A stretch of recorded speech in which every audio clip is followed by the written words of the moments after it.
Hello everyone, welcome to Toyeen Talks. Welcome. I hope you all are doing well, and today's video is going to be right into it. And thank you for all my subscribers, and if you are new here, thank you, and don't forget to hit on that subscribe button so that you will not miss out on our future videos. Thank you, and please no derogatory comments. Thank you. Till I'll see you in my next video. Stay safe, stay blessed. I love you. Bye.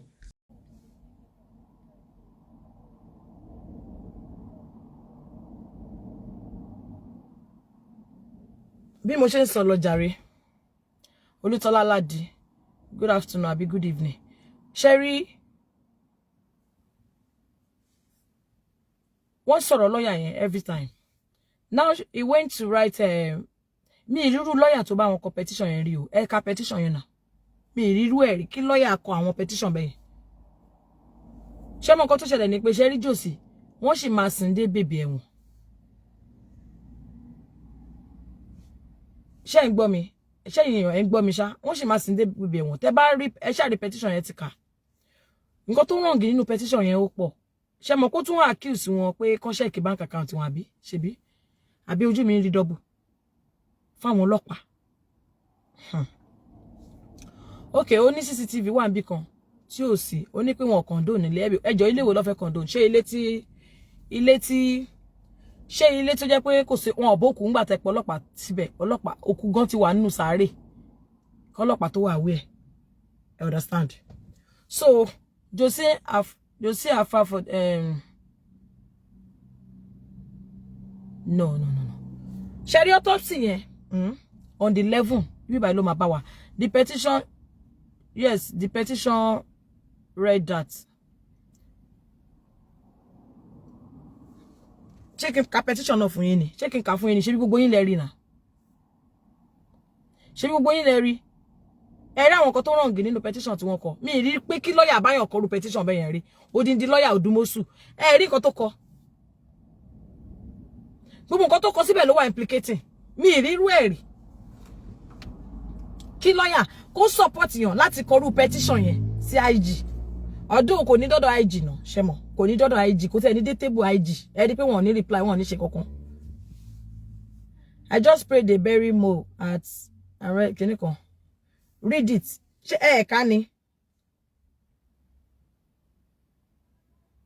Can you imagine?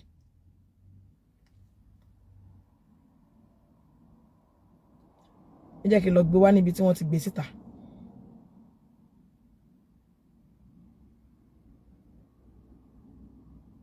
Can you imagine?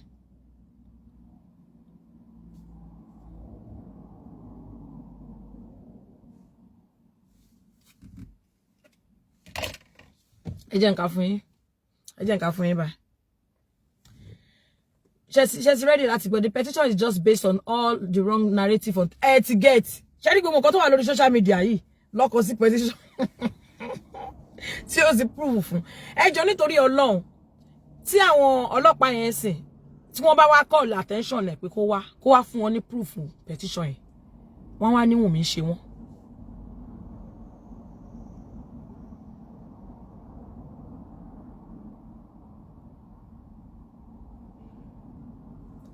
Tí wọ́n bá invite ẹ̀ ńsìn, tó bá fún invitation sí pé kó wá mú evidence wá tó fi back petition yẹn up. Ẹ mọ̀ pé kò ní rí múlẹ̀.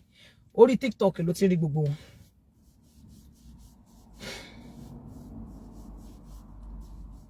The family of late singer, ẹ máa gbọ́ o. The family of late singer, Ìléríolúwa Lọ́ba. Family ẹ̀ wo nìyẹn? We wá sọ pé the father of late singer, not the family, because àwọn family yẹn wọn mọ̀ kankan pa àkọ́ tó ń ṣe. Ìṣe kò sọ pé the father of late singer. Wá kọ́ máa fi family síbẹ̀. Tí àwọn family yẹn wà aware, tí o get wọn involved nínú nǹkan tó ń ṣe, tó jẹ́ pé wọ́n nìkan. Ìṣe kò máa sọ pé the father of late singer. Wá máa wá family. Ìléríolúwa Lọ́ba, aka Mohbad, has petitioned the Inspector General of Police, Kayode Egbetokun, IG, and the Police Service Commission over the handling of the investigation into the death by the Lagos State Police Command. The head of the family legal team, Shengbo, the head of the family, Odumosu Josie ló ń ṣiṣẹ́ fún o. Wọ́n ní head of the family. Nígbà tí Josie, tígbà tí Mohbad kú ni Josie náà ní lawyer, ló ní lawyer. Òun náà ní head of family legal team. Ṣé ń gbọ́?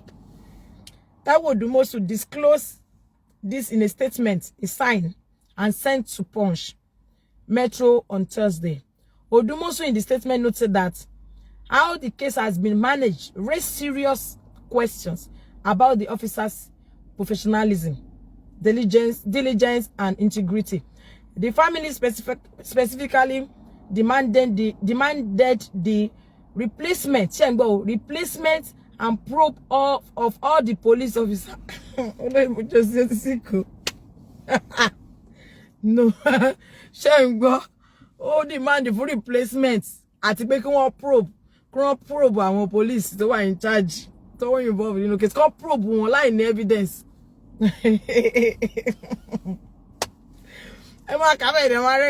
Why highlighting what he described as lapses in investigation?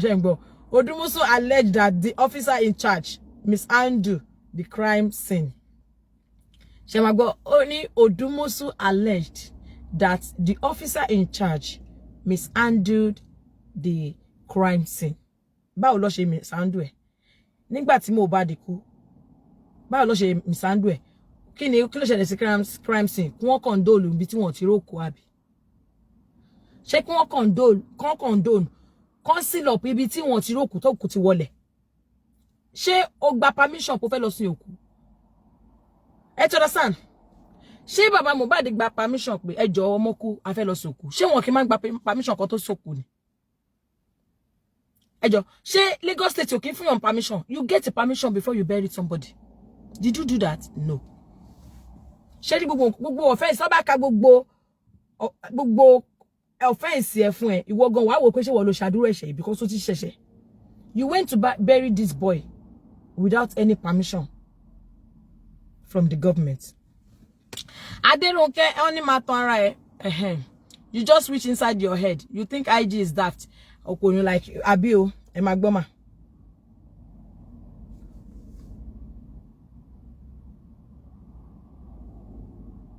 You say I laugh at people's ignorance when attempting to defend Josie Abio. He stated, yeah, it's crime scene in here.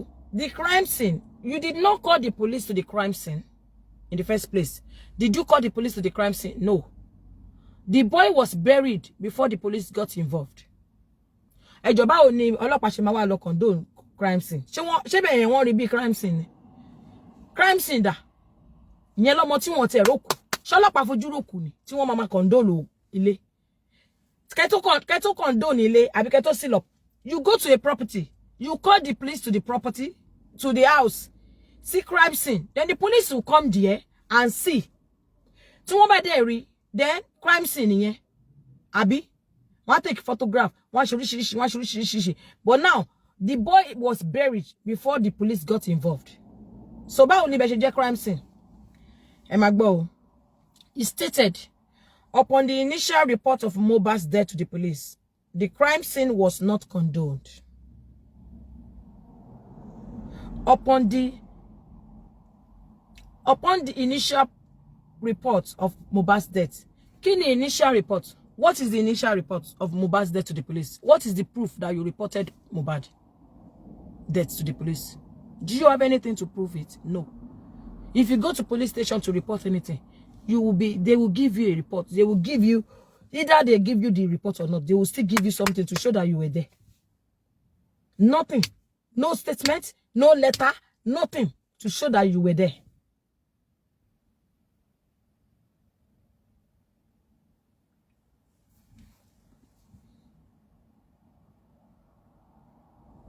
Ẹjọ́ ẹ má jà, ṣé ti gbọ́. Bukola Lanre Ahmed, ẹjọ́ mà, gbogbo yín ẹ má jà. Ẹjọ́ ẹ má jà mà. Ẹ má misunderstand that, right? Ṣé ń gbọ́ mà? Kò sí, that's number 2 o. Kò sí proof pé ó report case sí yẹn o. Ó report case yẹn fún police kó tó lọ sí òkú o. Because ó gba permission kó fẹ́ lọ sí òkú in the first place. For the fact pé ó gbé òkú lọ, ó lọ sí láì gba permission. It's a crime. It's an offense. Okay, now, the crime scene was not condoned of. A fundamental step in preserving critical evidence. A fundamental step in preserving critical evidence. What critical evidence? You have already destroyed the evidence by moving the corpse from one place to another. What evidence? Nofeshi. As the father of the Oku, you have already destroyed the evidence by touching Bobo, by moving the Oku from one place, from that house to Korodu. A fundamental step is in preserving critical evidence. This oversight is a severe lapse in protocol. Nígbà tí autopsy ti lulẹ̀, wọ́n ṣẹ̀ṣẹ̀ rí lapses yìí, wá okay.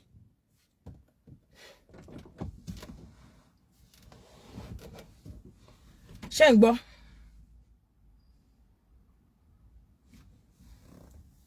And undermines the investigation's credibility by failing to secure the scene. Which scene? Àti sọ fún ẹ kò sí nǹkan tó ń jẹ́ scene. They must see the òkú ńbẹ̀ kan tó lè mọ̀ pé bẹ́ẹ̀ yẹn jẹ́ scene. Ṣáwọn lọ instruct ẹ kẹ́ lọ sí òkú ni. Tó fi jẹ́ pé wọ́n máa mú ilé onílé wọn máa tì tí wọ́n rókù. The police allowed potential evidence to be contaminated. Ṣé ń gbọ́?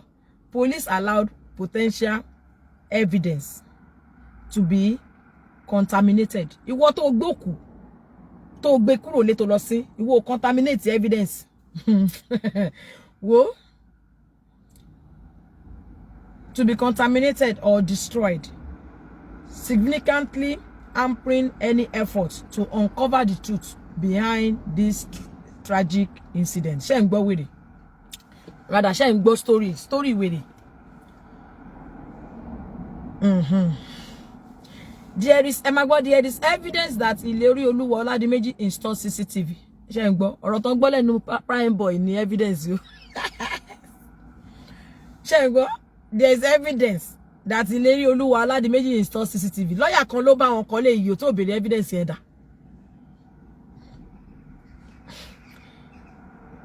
In his apartment, and it was functional. Ó wà function, ó function. Ṣé ń gbọ́? Ọmọlára Ọlálókun, good afternoon ma.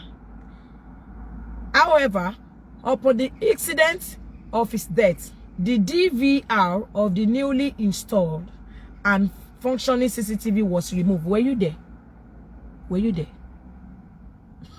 Báwo ló ṣe mọ̀ kó remove it? Ṣé wọ́n ló fix it síbẹ̀? Of the newly installed and functioning CCTV was removed. Ṣé ń gbọ́? Kò sí evidence o. Nǹkan tí àwọn Papiano sọ lórí TikTok ni o. Yet the professional investigators saw nothing wrong in such and kept mute about it. Ṣé ń gbọ́ wa? The statement also cited an alleged inadequate response to the family's reports when the deceased father Joseph Aloba took his son's body to the police station to obtain a police report. Were you supposed to take the body to the police station in the first place? Were you supposed to take the body of Ìlérí Olúwa to the police station? Why did you take the body of Ìlérí Olúwa to the police station? Ṣé body yẹn orí títì lẹ ti rí ni tẹ́ fi gbé lọ police station?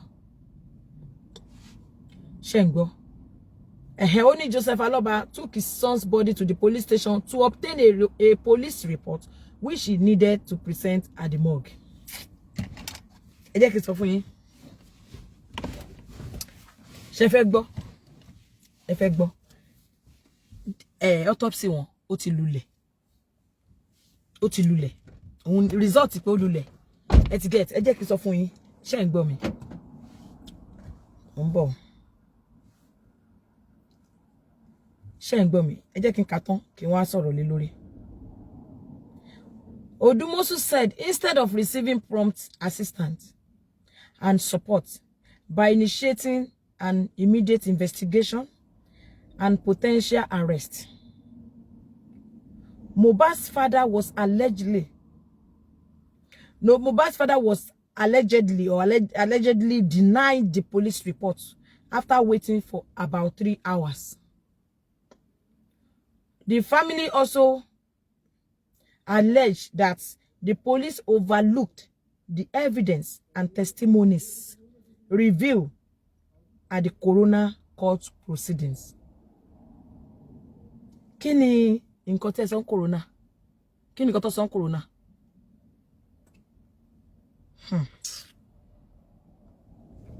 Egbo, one of the family alleged that the police overlooked the evidence and testimonies revealed.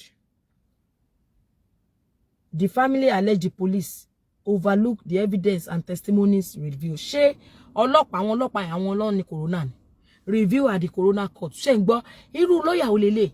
Àwa tá ń ṣe lawyer báyìí gan a lè kàn wọ́n nonsense. Ṣé police station àti coroner wọ́n jọra? Ẹ gbọ́, ṣé police station àti coroner yẹn ṣé wo ẹ̀yin ni wọ́n jọra ni? The family also alleged that the police overlooked the evidence and testimonies revealed at the coroner court. Kí ló kan police pẹ̀lú nǹkan tó ń sọ coroner? Ṣé nǹkan tó ń sọ coroner yẹn ro bí court high court lẹ wà ni? So nǹkan tó ń sọ coroner yẹn ẹ kà sí nǹkan tó wà important gan àbí? Gbogbo àwọn nǹkan tẹ́ ló ń sọ fún wọn kó máa sọ kí prime boy sọ prime boy sọ pé òun gbọ́ pọ́n sọ̀rọ̀ DNA so ọ̀rọ̀ DNA yẹn coroner máa bá yín kọ́ pé òun ló pa Mohbad. Torí ṣe rí ẹ̀yin èèyàn àwọn people yìí ẹ máa ignore wọn. Ṣé rí gbogbo nǹkan tẹ́ ẹ sọ lórí corona yẹn it's only for dragging on social media. It's rubbish. Mo gbọ́ àwọn tó ń sọ Mohbad sọ pé ta ló lọ́mọ story ẹ tètè lọ máa fún prime boy lówó dáadáa. Tí prime boy bá ti sọ gbogbo ọ̀rọ̀ tó fẹ́ sọ tó bá di lọ́la kó sọ pé Mohbad sọ pé wọ́n gún ládàá. It is not ẹ kàn sọ̀rọ̀ ni. Corona ń gbọ́ yín ṣé rí gbogbo nǹkan let me tell you something. Yes on fún yín. Gbogbo nǹkan tẹ́ ń sọ ní corona yẹn rubbish ni. Ṣé ń gbọ́? Corona wọ́n ti conclude result ti wà lẹ̀ bó ṣe wà yẹn wọ́n ti kọ nǹkan tó fẹ́ kọ ọkàn fún yín láyè ni kó má dàbẹ́ ni pé wọ́n fún yín ní fear kíní gbogbo yín kò lè sọ̀rọ̀. Ṣé rí gbogbo à ń gbé Naira Marley wá à ń gbé prime boy wá à ń gbé Tọ́lání wá Tọ́lání bọ́ra sọ tiẹ̀ corona bọ́ra sọ tiẹ̀ babes máa wá gbogbo yẹn aláì ẹ kàn ṣeré ni gbogbo yẹn ti kó ti tán with corona they have concluded. Ṣé they have concluded. All you are saying kò dé anywhere kò hold the water kò hold the oil kò hold nǹkankan you're just talking. Kó má dàbí ẹni pé àwọn kan sọ̀rọ̀ náà ṣe fún yín láyè kẹ́ máa sọ̀rọ̀ tẹ́ ń sọ gbogbo tẹ́ ń sọ yẹn báyìí ló bẹ́ ṣe wọlé báyìí ló ṣe ń gbà bí bó ṣe wọlé báyìí ló ṣe ń gbà bí kò sí nǹkan kan tẹ́ ń sọ mọ́. You understand? Ó máa shock yín ó máa shock tó bá da gbogbo ẹnu pẹ̀lú játijàti tẹ́ ń ṣe ẹ máa gbọ́ o. The family also alleged that the police overlooked the evidence and testimony revealed at the court or the coroner court proceedings about a reported altercation in the late singer's home before his death. Ṣé ń gbọ́? Altercation. So altercation in the late singer's home yẹn ìjà tó ṣẹlẹ̀ ní late singer's home yẹn òun ni náà sì fi wá bẹ́ẹ̀ àbí ṣé ìjà tó ṣẹlẹ̀ ní late singer's home yẹn bí ìjà yẹn ṣe ṣẹlẹ̀ tí náà sò bá wá rárá ìjà yẹn á kọ̀ pa Mohbad ni. Wọ́n ló ń wákú tó pààyàn ẹ̀yin sọ ẹni tó ń bá argue wọ́n ló ń wákú tó pààyàn ẹ̀yin sọ èèyàn kan ló bu èèyàn kan ní òun máa end career ṣé end career ń pààyàn ni mo sọ pé fẹ́ end career mo fẹ́ nu sọ ṣé òun ló fún ẹ lábẹ́rẹ́ mo ní mo máa end career òun ló ta bẹ́rẹ́ bọ̀ end.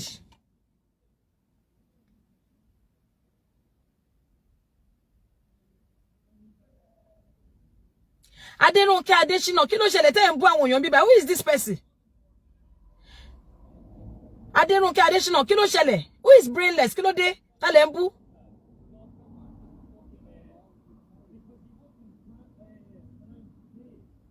Ẹjọ́ ṣẹ́yìn lẹ́ni ẹ ń bú ni.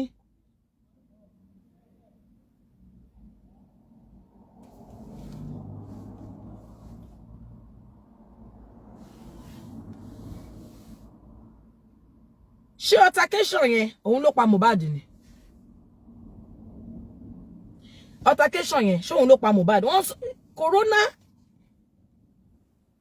is to unravel èèyàn tó pa Mohbad, ikú tó pa Lágbájá, ikú yìí ló pa. Kò ṣe ẹni tó pa Lágbájá ló ń wá. Corona ò wá ẹni tó pààyàn. Corona ń wá ikú tó pààyàn ni. Kí ló kàn yàn pẹ̀lú èèyàn ń bú yàn ń jà. Corona sọ pé èébú tó ń bú Lágbájá ló pa o. Kò tí Corona fẹ́ establish ni. Èébú tí Tọ́lání ṣe bú Mohbad báyìí ló pa Mohbad. Corona dẹ̀ kọ síbẹ̀. Èébú yẹn ló pa Mohbad. Ikú tó pa. Abẹ́rẹ́ yẹn ló pa Mohbad. A lè rí nǹkan tó pa Mohbad. Àwọn èèyàn tó bá argue wọn yẹn pa Mohbad. Ó yé yín no. Police ló ń ṣe investigation. Police ló ń ṣe investigation kò ń ṣe Corona. Gbogbo ilé tẹ́ sọ pé wọ́n wá overlook àwọn nǹkan tó ń sọ ní Corona. Kí ló ń jẹ́ tẹ́sí mo ṣé gbogbo nǹkan tí Karimo sọ yẹn ó pa Mohbad. Ṣé gbogbo nǹkan tí Karimo sọ yẹn ìyẹn ló pa Mohbad. Ṣé release ló pa Mohbad. Bàtà Gucci àbí kí lẹ́nu ṣe jacket Gucci ló pa Mohbad. Mo ń bèrè ni o. Mo gbọ́ nígbà tí Mohbad sọ pé nǹkan mo bá ẹ̀sùn yẹn ló pa Mohbad.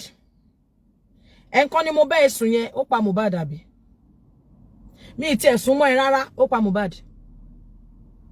Ọba ló lọ́mọ ìyẹn ló pa Mohbad. Ìjòyè ló lọ́mọ ìyẹn ló pa Mohbad.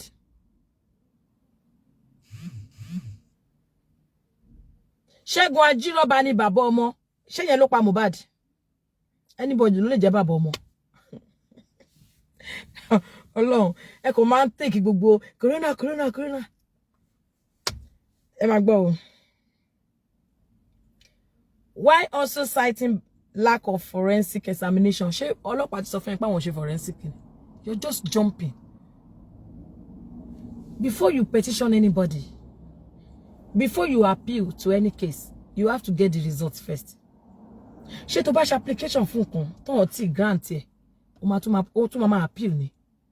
Ṣé ọlọ́pàá ti bọ́ sórí table fún wọn sọ fún pé nǹkan báyìí láwọn ṣe, àwọn nǹkan báyìí láwọn ṣe. How do you even know bí wọ́n ṣe forensic àbọ̀n ṣe? Alẹ́ ń bẹ. Àwọn lọ́yà yìí wọ́n ní ọpọlọ kọ́bọ̀. Mi ì mọ̀ pé lọ́yà máa ṣe irú nǹkan báyìí lọ́yà. Bóyá àwọn lọ́yà bíi Highlander ni wọ́n. Because lọ́yà Highlander ló lè kọrú nǹkan báyìí, ló ń ronú báyìí. Lọ́yà máa ronú bẹ́ẹ̀ ṣe ń ronú.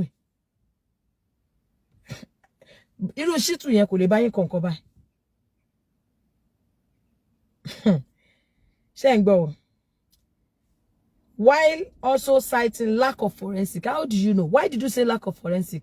Ṣé wọ́n ti gbé result wá fún yín ni pé nǹkan báyìí làwọn ṣe.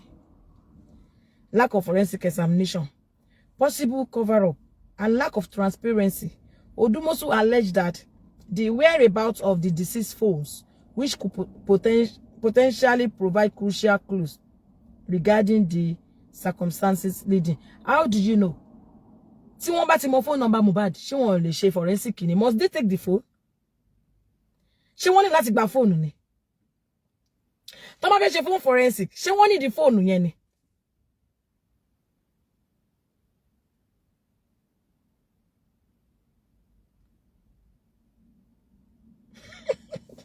Ṣé wọ́n nídìí láti gba fóònù ni? Àwọn lọ́yà tó ń bá jòsì ṣiṣẹ́, èmi tí mi ṣe lọ́yà yìí, mi ò lè advice ní gbogbo nǹkan tẹ́ ń kọ́ yìí. Highlander ló kọ kíní. Ẹ̀yin tẹ́ bá Highlander ló kọ kíní. If you believe me, let me see your comments. Highlander ló kọ kíní. If you're with me on this, I want to see your comments. This is the handwriting of Highlander. Yeah, I'm very commenting. Bí Highlander ṣe ronú gangan ni wọ́n ṣe kọ kíní. Bí Highlander bó ṣe ronú gangan ni wọ́n ṣe kọ kíní ṣe. Bí Highlander kò ló kọ kíní, mi ò ní gbà. Banu sọ ẹ̀dá ní 100%. 100%. Àwọn kọrúkọ ilẹ̀ o. Ṣé mo pa Highlander máa ń ka comment, ó máa ń kọ comment ilẹ̀. Ṣé mo pa Highlander máa ń ṣa comment.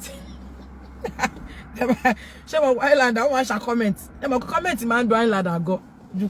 Ojú comment máa ń dùn gan o. Ọlọ Highlander ló kọ kíní ṣe.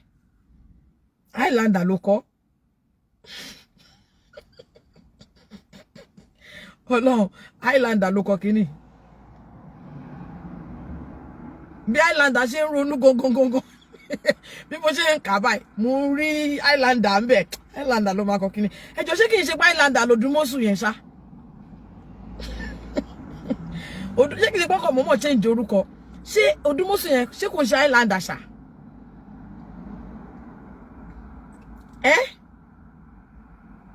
Because Highlander ó lọ gbé aṣọ tó fi kọ́ sórí orí igi.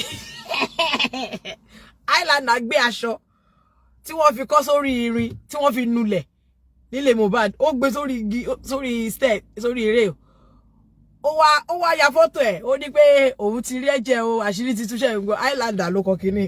Ẹjọ́ ṣé ẹni torí ẹ̀ pé ẹ̀jẹ̀ ibi tó bá pa màálù sí gan tó pa ẹran sí, tó bá débẹ̀ lọ́jọ́ kejì ẹ̀jẹ̀ yẹn á ti dúdú, ò ní rí blood ńbẹ̀, ò ní rí ẹ̀jẹ̀ pupa red bill kí ló máa ń pè, ò ní rí.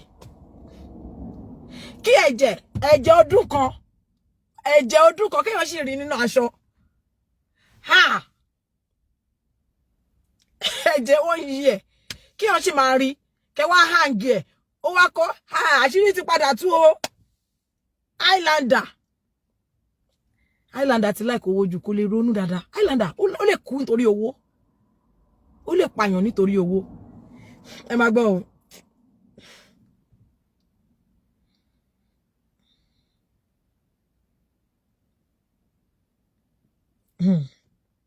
Okay, leading to singers that were yet to be explored by the police. How do you know what the police have done? Ẹ máa gbọ́ o. Again, the scene of the crime, which should have been sealed off by the police to preserve evidence, was inexplicably left open. How do you even know? We are on sílẹ̀. Ẹ kò máa sọ nǹkan tẹ́ ẹ mọ̀. How do you even know? We are ilé yẹn gan wọ́n sílẹ̀. What is the proof? Then. Báwo lẹ ti ẹ ṣe mọ̀ investigation tó ń ṣe? Ṣé ń gbọ́? Wọ́n ní wọ́n left it open. Okay. This lack of security in the scene is unimaginable and highly unprofessional. Ṣé ń gbọ́? Wọ́n kọ́ wọn níṣẹ́ is unprofessional. It compromises the integrity of potential evidence and undermines the investigation. The selective presentation of evidence and the lack of action on crucial testimonies raise serious concern about a potential cover-up. Lack of action on crucial testimonies. Whatever you people are saying in the corona, how do you even know nǹkan tí corona tó fẹ́ bring out at the end of the day? Ẹ ṣíwájú ẹlẹ́ẹ̀dẹ́pẹ̀dẹ́. Reason tẹ́ fi kọ gbogbo kíní, I will say it when I finish.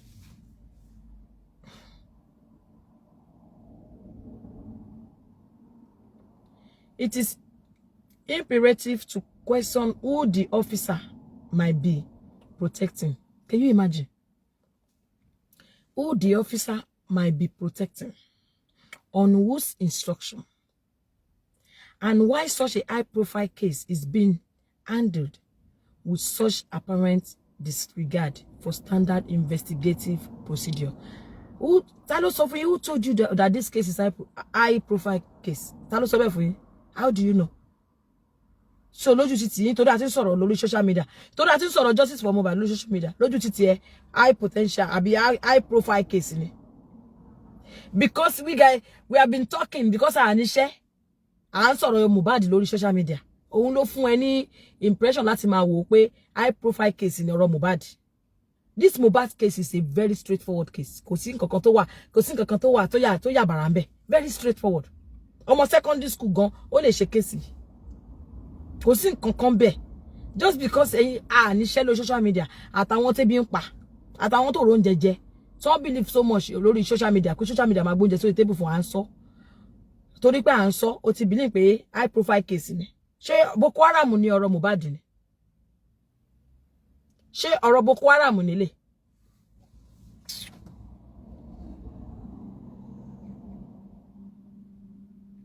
high-profile case is being handled with such apparent disregard for standard investigative procedure. His lawyer was said to be present at his residence, even when Mohbad's parents were not yet told. Can you imagine? Even when Mohbad's parents were not yet told. Mohbad was dead at the material time. Can you imagine? Can you imagine? You were told immediately Mohbad passed away. So which one even Mohbad was not told? Because you have something against that lawyer. Because of the property. Because the lawyer did not hand over the property to you. That is why you are writing all this against that lawyer. I hope the lawyer can sue you. I hope that lawyer Mohbad, I hope he can take it up with you. Because you are jambling too much about this lawyer. His lawyer was said to be present. You said it by yourself that you met 100 people there. Why are you talking about this lawyer all the time? Eh? Why are you talking about this man all the time? You met 100 people. You did not know Mohbad's lawyer. Mohbad's lawyer came to you to introduce himself to you. So, what's the problem with you? And you ask him to come and hand over the property to you. That's okay. The property to hand over. Abi? So that's why you keep mentioning his name everywhere you go to. You see him as your number one enemy. Okay. Who invited him? Mr. Who? Who invited him? Mr. Who? Do you have to invite people to burial? Mohbad Ban's birthday.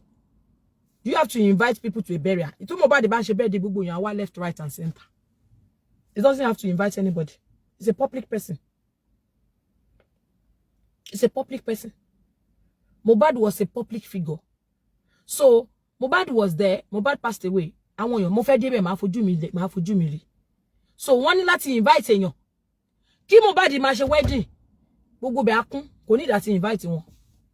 Kí Mohbad máa ṣe birthday. Gbogbo èèyàn ló máa wá síbẹ̀. So, wọ́n ní Mohbad kú. Lawyer tó bá sọ bá ẹ ló wọ́n máa ní Mohbad kú. Client yín kú. Ó kú kẹ̀. Tó dẹ̀ wọ bàtà tó dẹ̀ lọ síbẹ̀ yẹn ti di offense.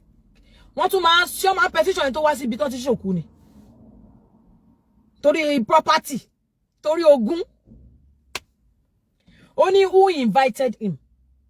Who invited? I 100 people to Bambe. Did you invite them? The 100 people you met at Mohbad's residence, did you invite them by yourself? Why are you talking about this particular lawyer all the time?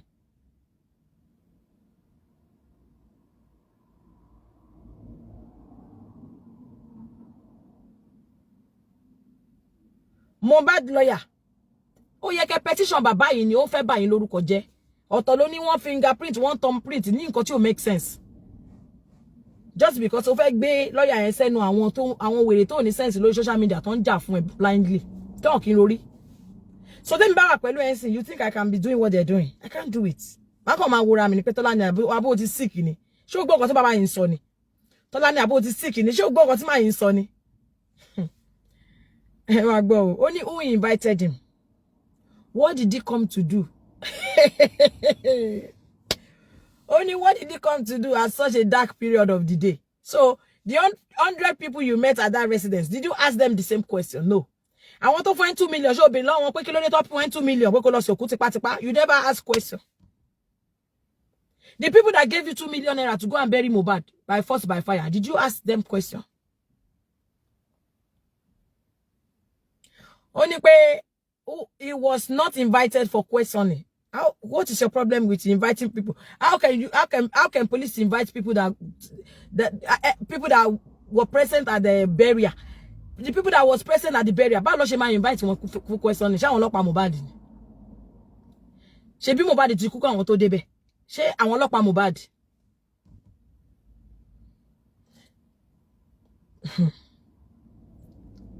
The presence of a medical doctor will have Islander local. The presence of a medical doctor will have raised no query, but a lawyer presence as such and in kiniko. Ẹjọ́ tó bá jẹ́ pé doctor gan lẹ bá ń bẹ̀.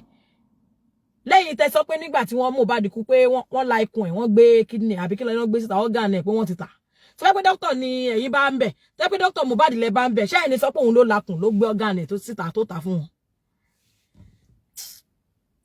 The statement further disclosed. Okay, while making its demand known, the family called for the replacement of the current. How dare you tell people, to police, what to do?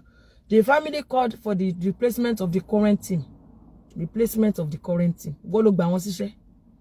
Handling the investigation in Lagos State. You are the number one suspect. So you can't arrest. So you will evidence in Wolobaje.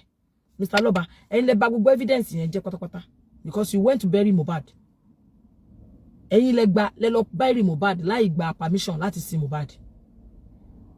Ẹ̀yin lẹ jẹ́ cherry inconclusive yẹn. Ẹ̀yin lẹ kose.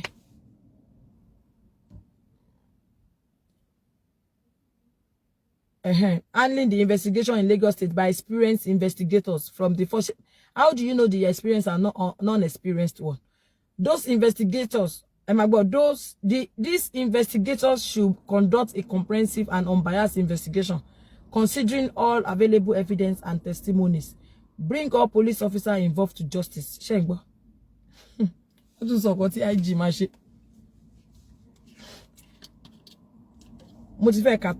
All the policemen right from the police post at Lekki to the present investigating officer should be investigated. Shengbo should be investigated. Their bank accounts scrutinized and other issues to ensure that this is a wrong accusation. Their bank accounts. That means they want to go. Wo ma ṣe wọ́n gbẹ̀yìn ni. Pẹ̀lú ìsọkúsọ tí Islander ń sọ fún ẹgbẹ́ kò máa sọ. So prime boy lẹ ń wò láti máa lọ competition.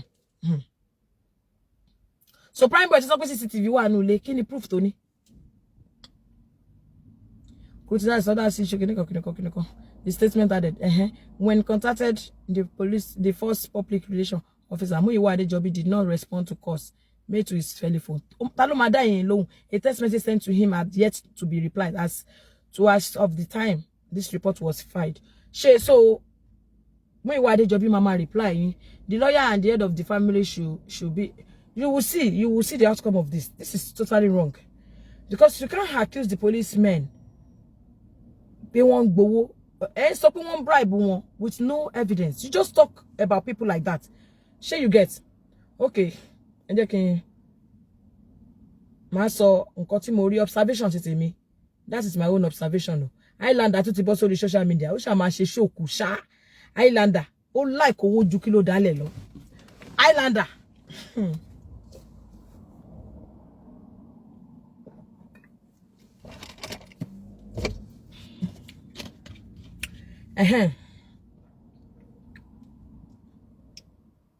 Share the observation to me. Reason to want to call. Reason to want to call nǹkan tí wọ́n kọ yẹn. That is my own observation though. Tite minimum so. Nǹkan tí mi rí tó bring kíni wá. Ni wí pé ìgbà tán ṣe autopsy yẹn ó lulẹ̀. Nígbà tí autopsy lulẹ̀. Ẹ jẹ́ kí sọ fún yín. Autopsy yẹn lulẹ̀. Ó wá ń bẹ̀rù pé táwọn bá gbọ́ autopsy yẹn dé corona, result yẹn dé corona, everything ó lè padà wá yí lé àwọn lórí. Nǹkan tó ń ṣe ló ń kọ kíní nìyẹn. Wọ́n sáré fẹ́ defend nǹkan kan before they bring the result out. Ṣé nǹkan tí mo sọ yé yín? They are trying to cover their back before they bring the result out. They have seen the results. They know the result is odo. Ṣé get? Wọ́n mọ̀ pé result yẹn ò favor wọn. Wọ́n wá wo nǹkan tó lè ṣẹlẹ̀ after this result. After presenting this result to Corona Court, what next? Kí ni nǹkan tó lè ṣẹlẹ̀? Báwo la ṣe lè beat nǹkan tó lè ṣẹlẹ̀?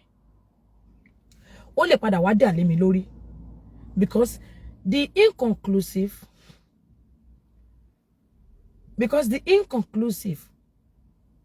was caused by lack of blood test tí ó yẹ kí wọ́n yọ lára Mohbad tí wọ́n rí ṣe, àwọn nǹkan tí ó yẹ kí wọ́n yọ lára Mohbad, àwọn blood test, àwọn blood tó yẹ kó gbà lára Mohbad fún toxicology wọ́n rí gbà, just because the boy was buried. bí wọ́n ṣe sáré lọ sí Mohbad yẹn àwọn jòsí ti bà evidence jẹ́ normal bí bọ̀bọ́ yẹn ṣe kú tó bá pọ́n yẹn bá mi ni àwọn test kan wà tí wọ́n sì máa ṣe lára ẹ̀ láti fi rí ẹni tó pa Mohbad láti fi conclude autopsy toxicology. Baba Mohbad has tampered with the evidence. He's now trying to do this to cover his back. If you guys don't know, it's not that over changing kokon. Oh, more pekos in kokon. He's just trying to cover his back so that everything will not turn back on him. Because now the result is jade. It's the same thing as it's our government in it. They can't find anything in the test, in the autopsy and they didn't do the toxicology. They want to toxicology rara. You understand? So now they're looking at bikini she one thing. The government is titi won. Ani gba. Wọ́n fún wa láyè ká ṣe títí wa náà tó wá lulẹ̀. Kí ni nǹkan tí àwọn ìjọba fẹ́ sọ? Ṣé wọ́n ní wá end up láti wá hold me responsible fún inconclusive? Nǹkan tẹ́ ṣe rí wọn tán sáré ló ń ṣe nǹkan tán ṣe nìyẹn. For the government not to hold them responsible for what they're doing because wọ́n mọ nǹkan tó ìjọba ń rò. Let's get because ó ti jẹ́ conclusive. Now this is too inconclusive. This is too luless. Two results to lule. Results méjèèjì ti lule báyìí ti ìjọba ti lule títí wọ́n ti lule. You understand? So now everything they said and everything that happened might be used against them. Nítorí ẹ̀ ni àwọn gogon bẹ̀rù. Nítorí ẹ̀ ni kíní tó ń ṣe yìí, tí wọ́n lọ bá IG yìí, tó lọ ń kọ sí IG yìí, tó ṣe no ṣe kọ. And this will not get to IG o.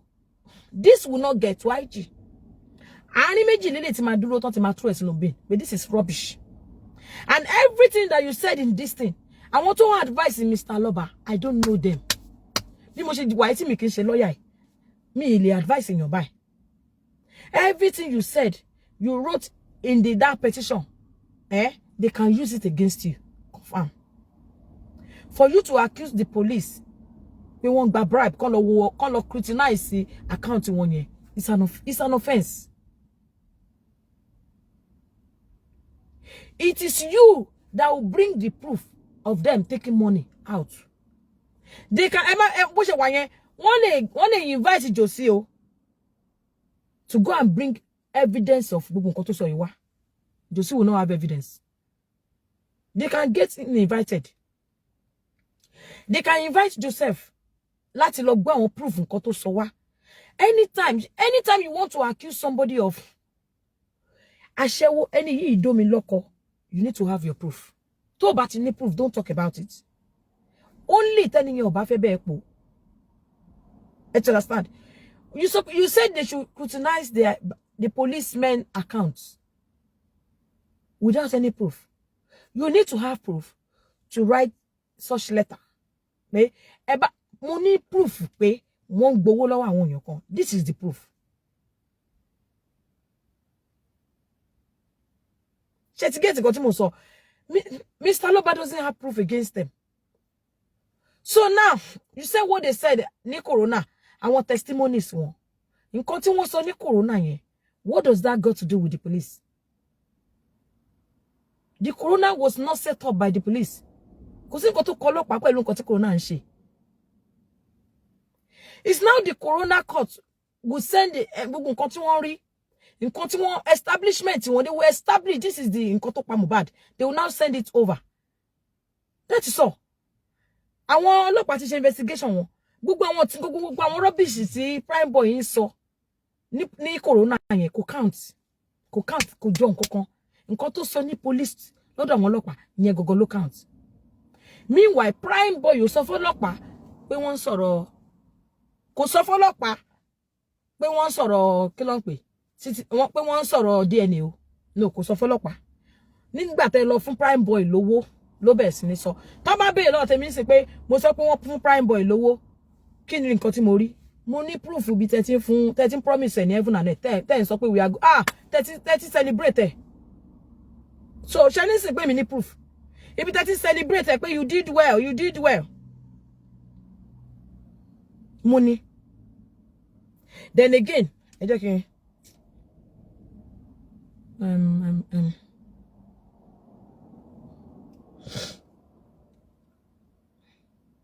okay ìyẹn wọ́n ràbórí fóònù yẹn ló wà ràbórí fóònù yẹn ló wà mo ń bọ̀ ẹ jẹ́ sáré wò náà tí má máa rí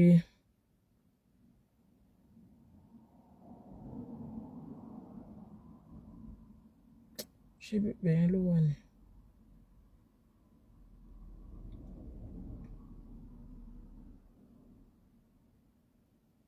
okay ibi tí Gúrẹ́sì ti sọ pé ẹ máa gbọ́ ṣẹ́nísì ibi tí Gúrẹ́sì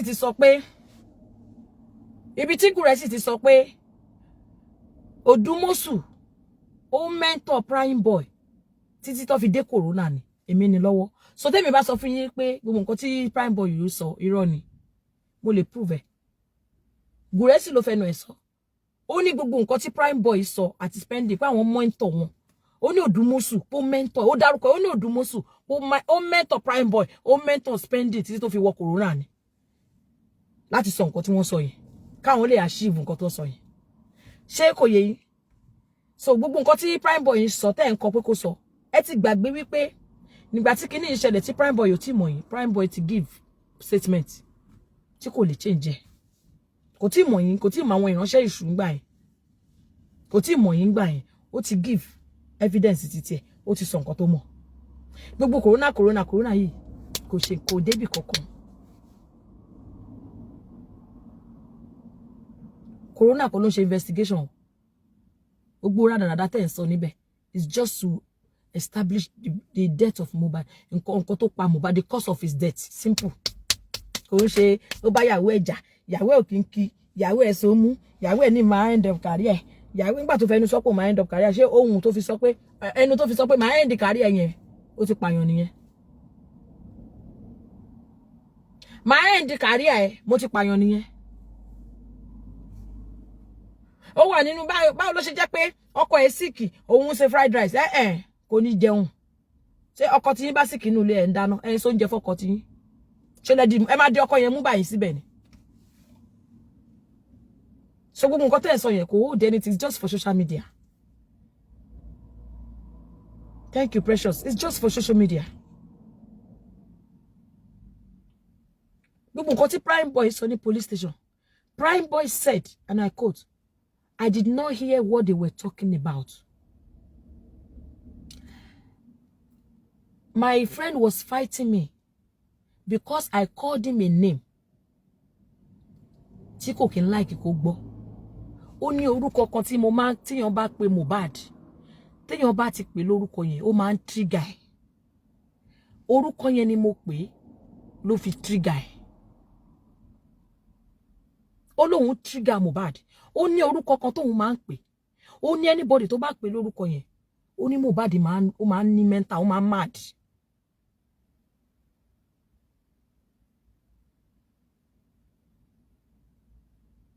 Nǹkan tó fàjà wọn nìyẹn. Mo gbọ́ pé wọ́n ń jà fún maternity bata. Ṣé fídíò tí mo post yẹn? Ẹ jọ̀ọ́, ṣé ẹ rí bí tí Mohbad gbé ọmọ ẹ̀ jáde láti inú ilé nígbà tó ń lọ sí show. Ó gbé wọnú mọ́tò. Ó wá hype ẹ̀. Nígà, ẹ jọ̀ọ́, ṣé ọmọ tó mọ̀ pé òun kọ́ lòun bí nìyẹn o. Because ẹ sọ pé nígbà tó ń lọ sí show wọ́n ti ń jà fún paternity. Ó dẹ̀ gbé ọmọ tó mọ̀ pé òun kọ́ lòun bí yẹn, ó wá gbé sínú mọ́tò pé àwọn lọ sí show. Ó wá sọ pé nígà fọ́mọ yẹn. Ṣé ẹ̀yin tẹ̀lé Josie? Ṣé bitterness ló ń ṣe yín ni? Ṣé bitterness ló ń ṣe yín ni? Ṣé bitterness yẹn ló ń ṣe yín tó yẹn ni? Because I don't get it. Like I said earlier, you don't have to like Wunmi at all. Ẹ gbé kúrò lọ́kàn pé mo like Wunmi. Ẹ jẹ́ ká sòótọ́. Ó lè di lọ́la kémi àti Wunmi má ṣe mọ́. Ó lè di lọ́la kí Wunmi kóníkálùkù jẹjú ara wa. Gbogbo àwọn tó ń support Wunmi ó lè di lọ́la kó má kí wọn mọ́. Ṣé nǹkan tí mo sọ yé yín? it's not about pé torí ẹ ti ń support Wunmi mo ń support Wunmi o life contract ni kò sí nǹkan kan oníkálukú ń ṣe nǹkan tó lè ṣe láti fi help èèyàn nǹkan tí èèyàn wáyé wá ṣe láti support ọmọ nìkejì ni tẹ́ bá dẹ̀ rò pé bóyá wọ́n ń gbowó which is fine kò sí nǹkan tó bàjẹ́ tí Wunmi bá fún wa lówó ṣé you understand but forget about Wunmi now